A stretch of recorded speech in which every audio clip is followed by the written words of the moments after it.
الحمد لله الحمد لله نحمده ونستعينه ونستهديه ونستغفره ونعوذ بالله من شرور أنفسنا وسيئات أعمالنا. من يهده الله فهو المهتد ومن يضلل فلن تجد له وليا مرشدا. الحمد لله غافر الذنب وقابل التوب شديد العقاب ذو الطول لا إله إلا هو وإليه المصير. اللهم لك الحمد كما ينبغي لجلال وجهك وعظيم سلطانك. اللهم لك الحمد حتى ترضى، ولك الحمد إذا رضيت، ولك الحمد على حمدنا إياك يا رب العالمين. الحمد لله الذي لم يتخذ ولدا ولم يكن له شريك في الملك ولم يكن له ولي من الذل والله أكبر كبيرا. وأشهد أن لا إله إلا الله الأحد الفرد الصمد الذي لم يلد ولم يولد ولم يكن له كفوا أحد. مالك الملك يؤتي الملك من يشاء وينزع الملك ممن يشاء، يعز من يشاء ويذل من يشاء، بيده الخير وهو على كل شيء قدير. سبح له ما في السماوات وما في الأرض وهو العزيز الحكيم. له ملك السماوات والأرض يحيي ويميت وهو على كل شيء قدير. هو الأول والآخر والظاهر والباطن وهو بكل شيء عليم. وأشهد أن محمدًا عبده ورسوله بلغ الرسالة وأدى الأمانة وجاهد في الله حق جهاده حتى أتاه اليقين. تركنا على المحجة البيضاء ليلها كنهارها لا يزيغ عنها إلا هالك. شرح الله له صدره ووضع عنه وزره وأعلمه أن مع العسر يسرا وأمره أن إذا فرغت فانصب وإلى ربك فارغب. عباد الله، أوصيكم ونفسي مقصرة بتقوى الله، وأحذركم ونفسي من عصيانه ومخالفة أمره لزوما لقوله الحق تبارك وتعالى في كتابه الكريم: يا أيها الناس اتقوا ربكم الذي خلقكم من نفس واحدة وخلق منها زوجها وبث منهما رجالا كثيرا ونساء واتقوا الله الذي تساءلون به والأرحام إن الله كان عليكم رقيبا. اتقوا الله فإنه من لا يتقي ربه فإن له معيشة ضنكا ويحشر يوم القيامة أعمى فيقول ربي لم حشرتني أعمى وقد كنت بصيرا، فيقال كذلك أتتك آياتنا فنسيتها وكذلك اليوم تنسى. My brothers and sisters, my dearest children, indeed it is this time of the year where we're seeing a lot of decorations, a lot of celebrations, and it is a challenging time not only for the parents but it's also for our children. And allow me today, in this short time of the khutbah, to share with you some advices as a brother, a parent, to you to be able to understand where are our children coming from and how we're able to deal with them in these very difficult and challenging environment we're living in. A few days ago, one of the brothers was telling me that his own child is telling him that Islam is full of restrictions. And when he inquired from him why so, he said because we cannot celebrate Halloween. Indeed, Allah Azza wa Jal, the Mighty, have indicated to us in the Quran that children are zinatul hayat dunya. Indeed, all the prophets of Allah Azza wa Jal have wished for children to be carrying continue their deeds. ربي هب لي حكما والحقني في الصالحين واجعل لي لسان ذكر في الآخرين ربي إني وهن العظم مني واشتعل الرأس شيبا ولم أكن بدعائك ربي شقيا, and so on and so forth.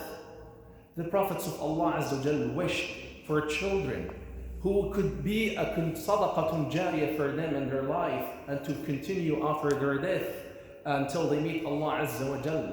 And as the Prophet sallallahu alayhi wa sallam indicated, that إذا مات ابن آدم انقطع عمله إلا من ثلاث. When you die, nothing will be in benefit for you except for three things, among them ولد صالح يدعو له.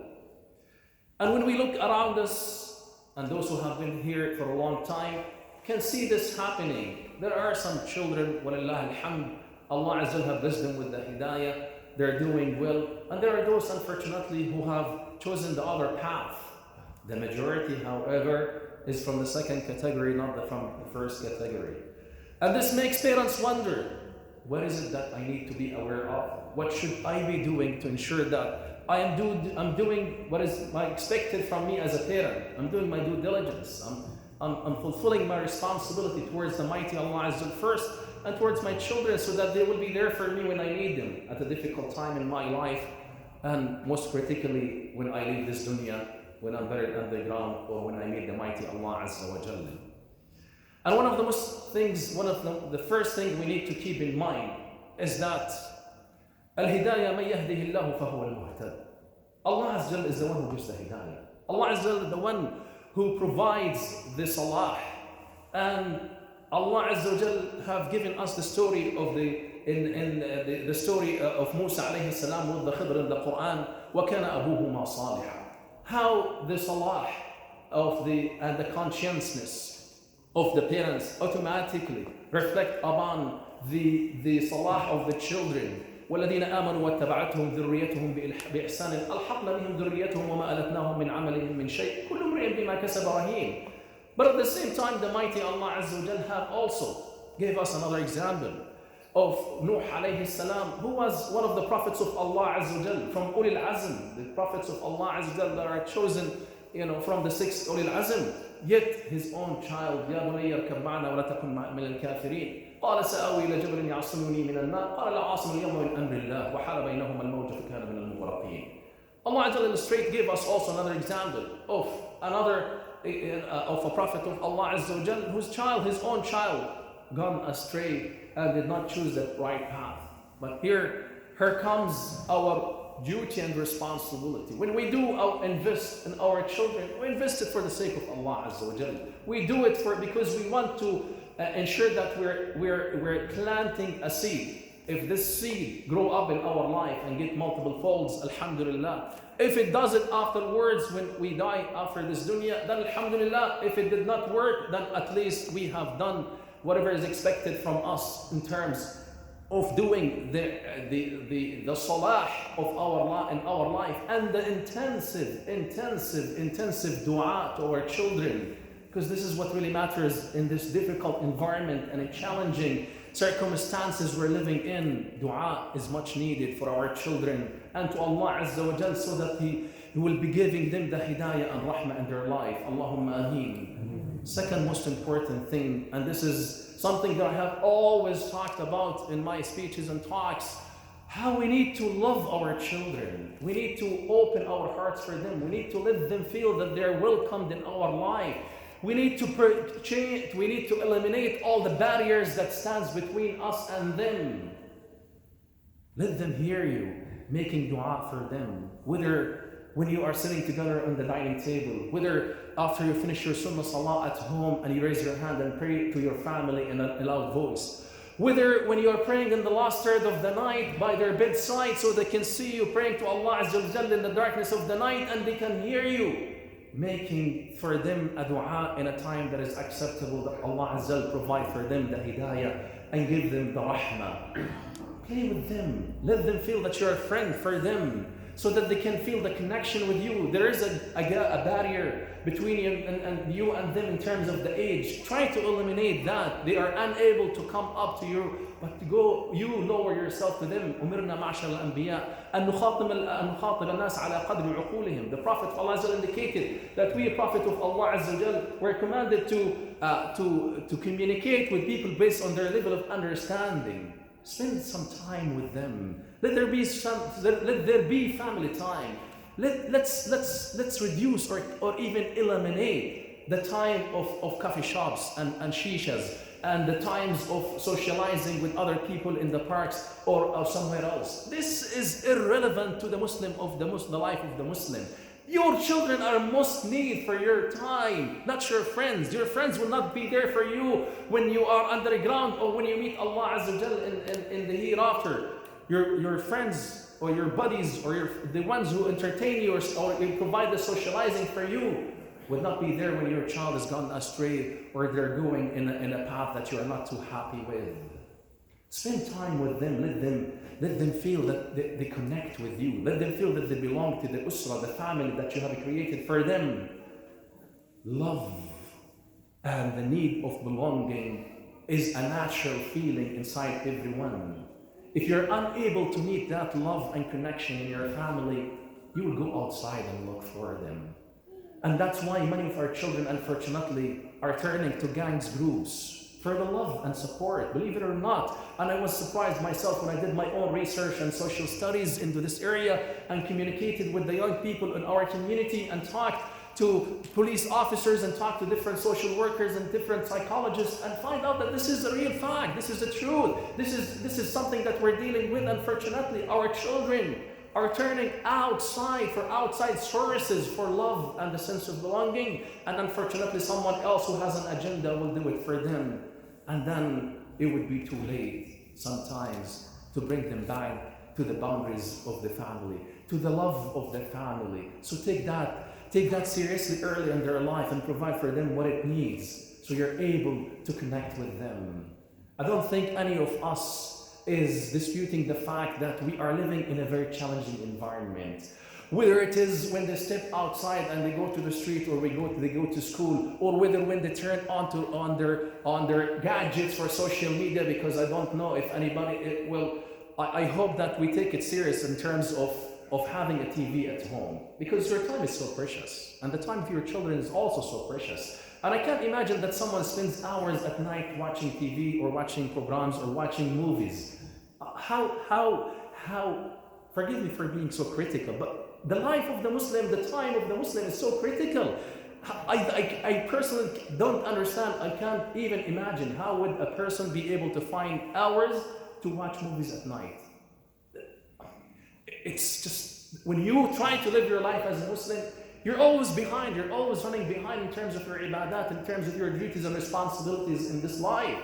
So please be mindful of that we are living in a very challenging, very influential environment. If you think as a parent you have control on your child or you have influence on your child, you're dreaming. Because the most influential factor in the factors of influence in the life of the teen is known to be the peers. And peers, unfortunately, in this life are not going after being with Allah Azza wa Jal or having moral values, but unfortunately they have mentors and others who provide for them a corrupt moral values to follow in their life.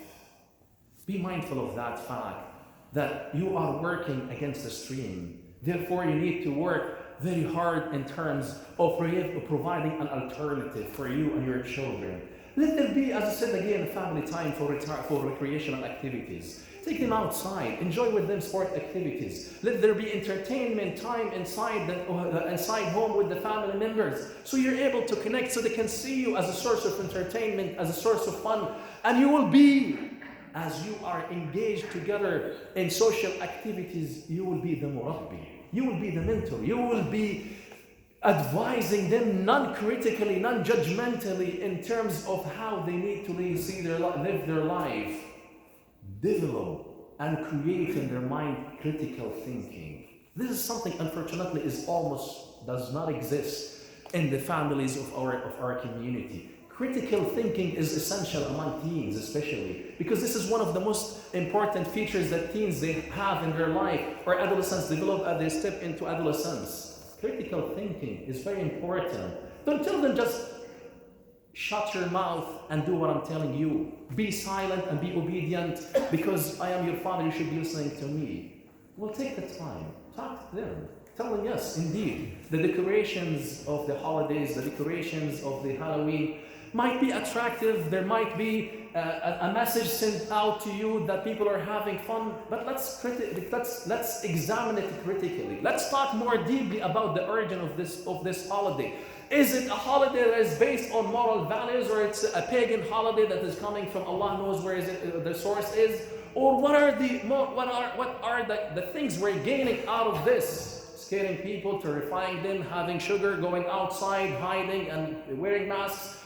All these things, when you talk to your teens or your children about them rationally, critically, And if you do not have the mission to be able to do that, then there are tons of resources available online. Listen to lectures. There are many imams who have talked about this. There are experts who have talked about this. I'm not talking about Muslim experts or Muslim scholars. I'm talking about even non-Muslims or secular quote-unquote scholars who are against this holiday, which is nonsense. That does not have any moral values or does not have anything to present. It's just becoming a commercial event that is fueled by businesses so that they can make more money. So let's prevent that and be on the side who are standing against wrong things and be with those who are on the positive side in the life of our children and the life of teens in general in the society in which we're living in. So I hope you're able to create this critical thinking criteria with your children. Trust me, they will love you. They would love to engage with you in critical thinking. Let them feel that you value their point of view. Eventually, at the end, if they do not disagree with you, let them not at least go against you and live in terms together. So hopefully that later on they will change their mind, inshallah. Another point that I hope that all of us are able to understand, that يا أيها الذين آمنوا لما تقولون ما لا تفعلون. You cannot expect your child to be righteous from Salihin when you yourself are providing a wrong role model. When you yourself don't even know what the masjid look like except on Fridays, and that's nice if you are able to make it on Fridays, or you only come to the masjid on Salat al-Taraweeh on Ramadan or for Salat al-Eid. You have no engaged activities in the life of the Muslim community. You yourself are not applying the moral values of your deen in your life and expect your child to be applying that in their life.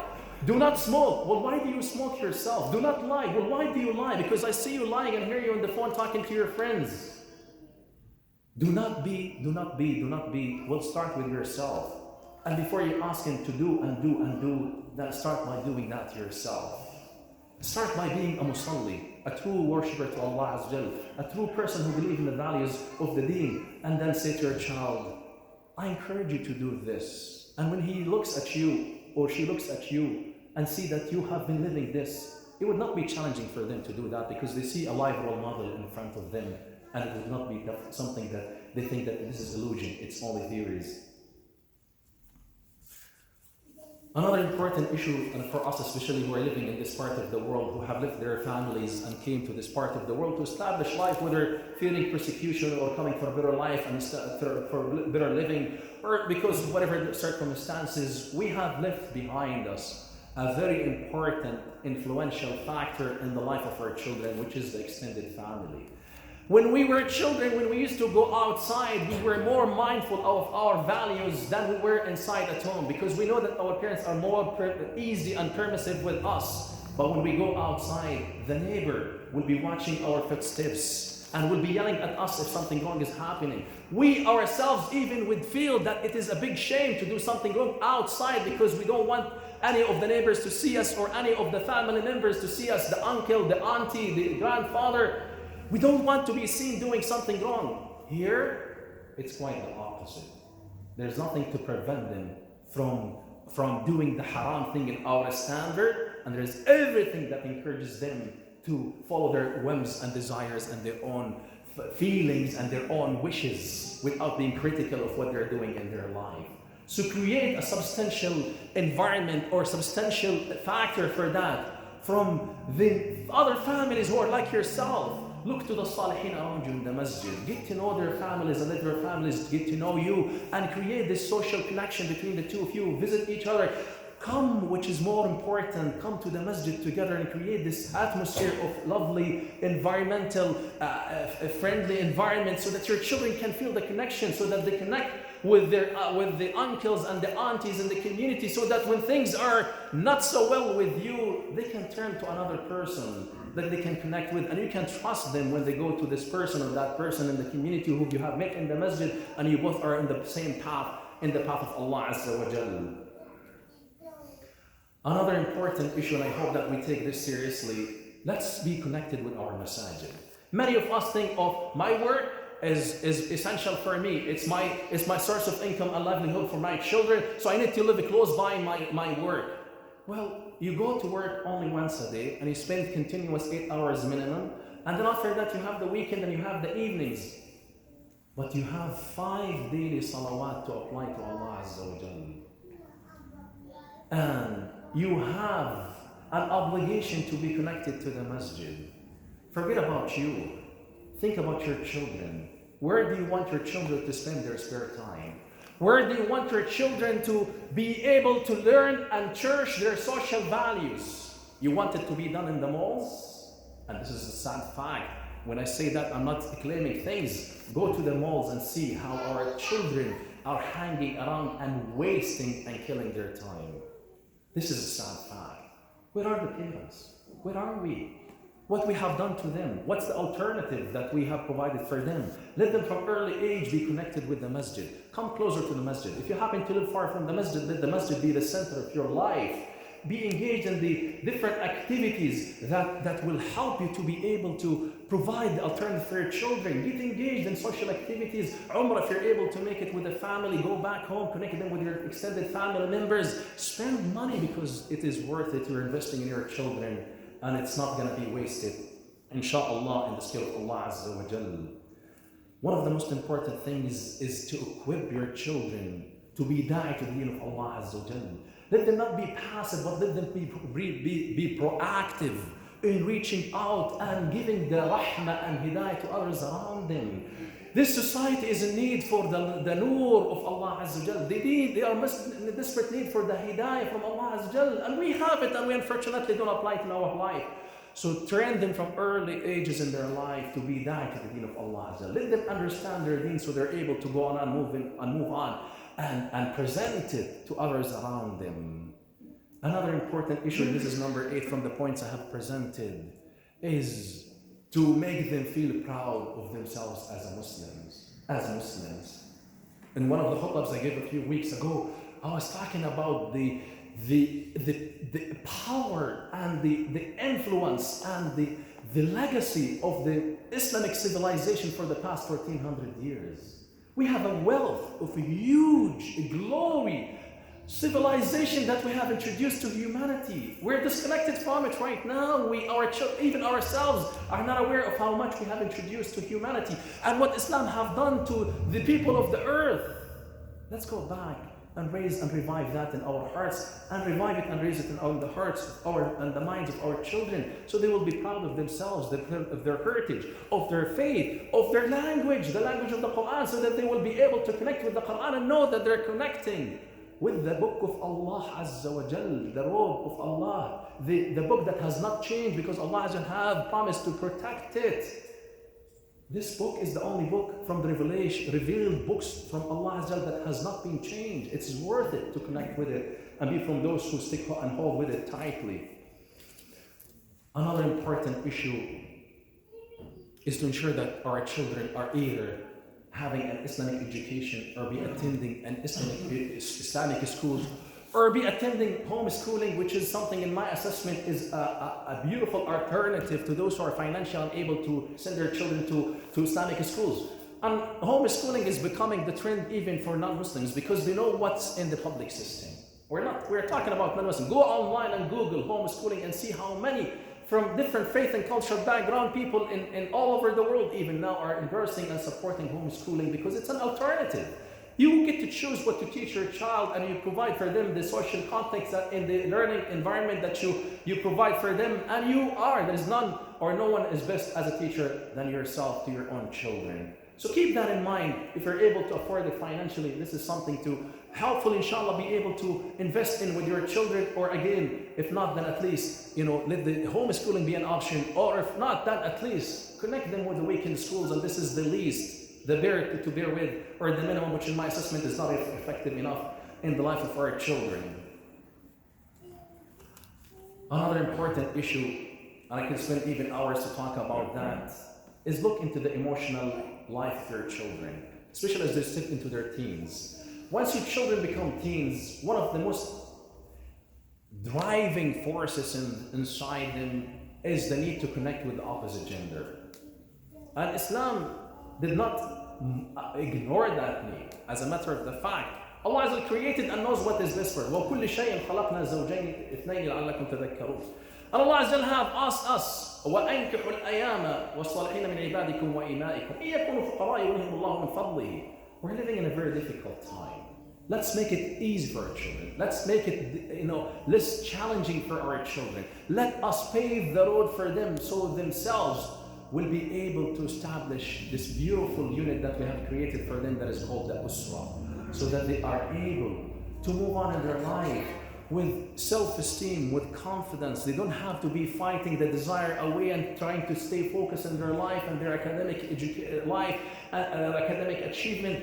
Help them out. There's nothing to prevent you from paving this road for them and planning for them early in their life. Let's talk about getting engaged after you finish high school and you go to university. So inshallah, by the time you finish university, or even before you finish university, you both are able to live together with modest lifestyle, and we'll give you the support, we'll give you the necessities so you're able to make it and be able to establish your life so that you can protect them and provide the ihsan for them so that they are able to complete their deen and move on, be able to achieve much better and more effectively in their life.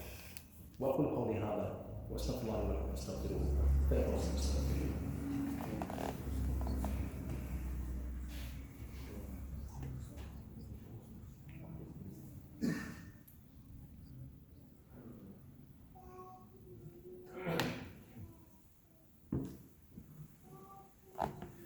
الحمد لله نحمده ونستعينه ونستهديه ونستغفره ونعوذ بالله من شرور انفسنا وسيئات اعمالنا من يهده الله فهو المهتد ومن يضلل فلن تجد له وليا مرشدا. ان الله وملائكته يصلون على النبي يا ايها الذين امنوا صلوا عليه وسلموا تسليما. اللهم صل على سيدنا محمد وعلى ال سيدنا محمد كما صليت على سيدنا ابراهيم وعلى ال سيدنا ابراهيم وبارك اللهم على سيدنا محمد وعلى ال سيدنا محمد كما باركت على سيدنا ابراهيم في العالمين انك حميد مجيد. اللهم انا عبيدك ابناء عبيدك أبناء إمائك نواصينا يا رب بيدك ماض فينا حكمك عدل فينا قضاؤك. نسألك اللهم بكل اسم هو لك سميت به نفسك أنزلته في كتابك أو علمته أحدا من خلقك أو استأثرت به في علم الغيب عندك بأن تجعل القرآن العظيم ربيع قلوبنا يا رب اجعله جلاء لهمومنا وأحزاننا يا رب العالمين. يا رب أوزعنا شكر نعمتك التي أنعمت علي وعلى والدي يا رب والأعمال صالحا ترضاه وأصلح لي في ذريتي إني تبت إليك وإنني من المسلمين. ربنا هب لنا من أزواجنا وذرياتنا قرة أعين واجعلنا للمتقين إماما. اللهم اهدنا واجعلنا سببا لمن اهتدى. اللهم احفظ أبناءنا وبناتنا وبنات المسلمين وارحمنا برحمتك فإنك على كل شيء قدير. وصلى الله على سيدنا محمد وعلى آله وصحبه أجمعين وآخر الصلاة.